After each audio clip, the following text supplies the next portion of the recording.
4K at the front, 1080p at the back. This is the DD-Pi Z50 Pro. Sulit ito. Kapag meron ka sasakyan, kailangan meron ka pong dashcam. Sa oras na magkaroon ng sakuna, magandang meron po tayong dashcam. Maliit ito pero nasisave po yung mga videos na napakabilis sa cellphone natin kahit wala pong wifi. Ang linaw po niya. Plug and play na lang po ito. I-connect mo lang sa phone mo. Tapos ganyan lang po siya i-download yung mga videos. Wala po tayong wifi na ginagamit dyan. Sobrang bilis lang. Naka wifi 6 high speed transfer na kasi ito. Malinaw rin yung screen niya. Naka 3.0 inch IPS display na. Supported pa ito up to 512GB. Kung ma-hit and run ka man, wala rin silang kawala dahil makikita pa rin ang kanilang plate number. Hi guys, so ngayon ikakabit na po natin ang ating DD-Pi Z50 Pro. Bukod sa live monitoring, pwede mong palitan ng emoji or orasan yan. Didikit na natin. 7.2. Linaw niya boss. Dito nga po sa display rekta, pwede mo na pong galawin yung settings. Makikita mo na po dito ang video settings, duration of related, video encoding, wifi, brightness, EOD animation, system settings, parking monitoring, smart assistant, sound settings at kung ano pa. Solid guys yung mga DD-Pi na dashcam dahil talaga may super capacitor sila. Future proof pang matagalan. Dito nga sa application, may playback rin. Makikita mo yung mga history.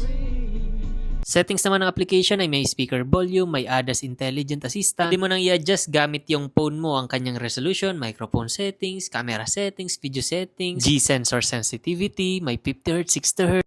Ito naman po lahat ng kasama ng DD-Pi Z50 Pro. So maganda itong mga bossing dahil complete na siya. May kasama ng memory card, mga pandikit bossing. Equipped na rin ito ng super capacitor kaya kahit mabilad ito sa araw ng pangmatagalan na hindi init. Ang link po nito ay nasa baba. Sa merong mga sasakyan bossing, importanteng meron po tayong dashcam.